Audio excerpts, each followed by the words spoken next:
ಚಿಂತಾಮಣಿ ನಗರದ KSRTC bus ನಿಲ್ದಾಣದ ರಸ್ತೆಯ ಶ್ರೀ ಚೌಡೇಶ್ವರಿ ಎಲೆಕ್ಟ್ರಾನಿಕ್ ಮುಂಭಾಗ ಕೇಬಲ್ ಅಳವಡಿಸಲು ಚೆನ್ನಾಗಿದ್ದ ರಸ್ತೆಯನ್ನು ಅಗೆದು ಗುಂಡಿಯನ್ನ ತೋಡಿ ಹಾಳು ಮಾಡಿರುವ ಕಾರಣಕ್ಕೆ ವಾಹನಗಳು ಆ ಗುಂಡಿಯಲ್ಲಿ ತಗಲಿಕೊಂಡು ಪರದಾಡುವಂತಹ ಪರಿಸ್ಥಿತಿ ಉದ್ಭವವಾಗಿದೆ. ಪ್ರತಿನಿತ್ಯ ಆ ರಸ್ತೆಯಲ್ಲಿ ನಾನಾ ವಾಹನಗಳು ಓಡಾಡುತ್ತಿದ್ದು, ರಸ್ತೆಯಲ್ಲಿ ಗುಂಡಿ ತೆಗೆದು ಸರಿಯಾದ ರೀತಿಯಲ್ಲಿ ಮುಚ್ಚದೇ ಇರುವ ಕಾರಣಕ್ಕೆ ವಾಹನ ಸವಾರರು ಪ್ರತಿನಿತ್ಯ ಪರದಾಡುವಂತಾಗ್ತಾ ಇದೆ.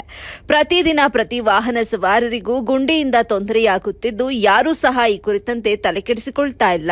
ಈ ದಿನ ಗೂಡ್ಸ್ ವಾಹನವೊಂದು ಆ ಗುಂಡಿಯಲ್ಲಿ ತಗಲಾಕೊಂಡು ಮುಂದೆ ಹೋಗದೆ ಅಲ್ಲಿಯೇ ನಿಂತಿದ್ದು ಕೆಲಕಾಲ ಟ್ರಾಫಿಕ್ ಜಾಮ್ ಕೂಡ ಉಂಟಾಗಿತ್ತು. ನಂತರ ಸಾರ್ವಜನಿಕರು ಗೂಡ್ಸ್ ವಾಹನವನ್ನ ತಳ್ಳಿ ಸುಗಮ ಸಂಚಾರಕ್ಕೆ ಅನುಕೂಲ ಮಾಡಿಕೊಟ್ರು.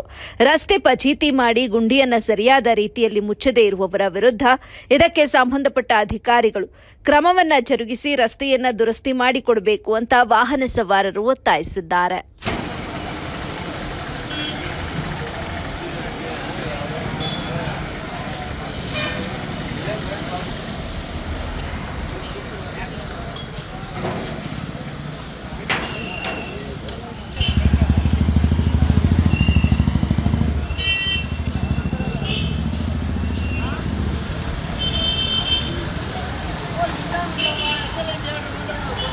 ಭಾಷೆ ಅಂತ ನನ್ನ ಹೆಸರು.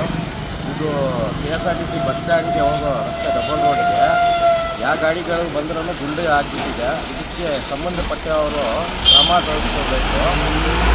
ಇದು ಅಗಲ ಹಾಕಿಬಿಟ್ಟು ಇದು ಗುಂಡಿ ಹಾಕಿಬಿಟ್ಟಿದೆ. ಗಾಡಿಗಳಿಗೆ ಹೋಗೋಕ್ಕೆ ತೊಂದರೆ ಆಗ್ತಾಯಿದೆ. ಇದು ಯಾರು ಗುಂಡಿ ಮಾಡಿದ್ದಾರೆ ಅವ್ರಿಗೆ ಕ್ರಮ ತಗೋಬೇಕು ಅಂತ ನಾನು ಮನವಿ ಮಾಡ್ಕೊತಾ ಇದ್ದೀನಿ ನಗರಸಭೆಗೆ.